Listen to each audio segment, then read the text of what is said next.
रवींद्र धंगेकरांचा काँग्रेसला रामराम, शिवसेनेत प्रवेश करणार, काँग्रेस सोडताना दुःख होतंय। संध्याकाळी 7 वाजता शिंदेंसोबत बैठकीत चर्चा करून निर्णय, धंगेकरांची माहिती। विचारांशी गद्दारी होईल, रवींद्र धंगेकरांनी काँग्रेसला सोडचिठ्ठी दिल्यावर रोहित पवारांचं वक्तव्य। तर राष्ट्रवादीचे दरवाजे धंगेकरांसाठी खुले आहेत, रुपाली पाटलांकडून आधीच धंगेकरांना ऑफर, अमोल मिटकरींची ही प्रतिक्रिया। देशमुख हत्या प्रकरणात धनंजय मुंडे, बालाजी तांदळे, डॉक्टर वाय बसे यांच्यासह शिवलिंग मोराळेला 6 आरोपी करा, अंजली दवानी यांची मागणी।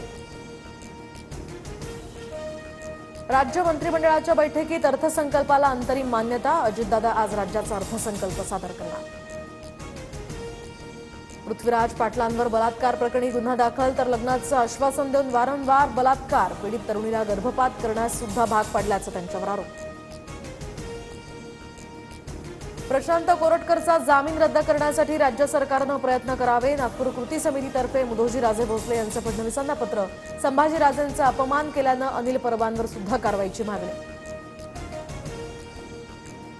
महिलांच्या बँक खात्यामध्ये बुधवारपर्यंत 2 महिन्यांचे 3000 रुपये एकत्र जमा होणार, फेब्रुवारी आणि मार्च या 2 महिन्यांचे एकत्रित पैसे देण्याचा सरकारचा निर्णय।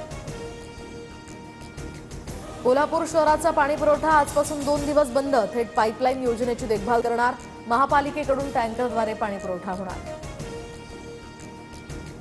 धुळ्यात टोळक्याचा राडा, तर मॅच जिंकल्यानंतर जल्लोषादरम्यान टोळक्याकडून तरुणाला चाकून मार, त्याच्यावर वार, तर मारहाणीमध्ये तरुण गंभीर जखमी।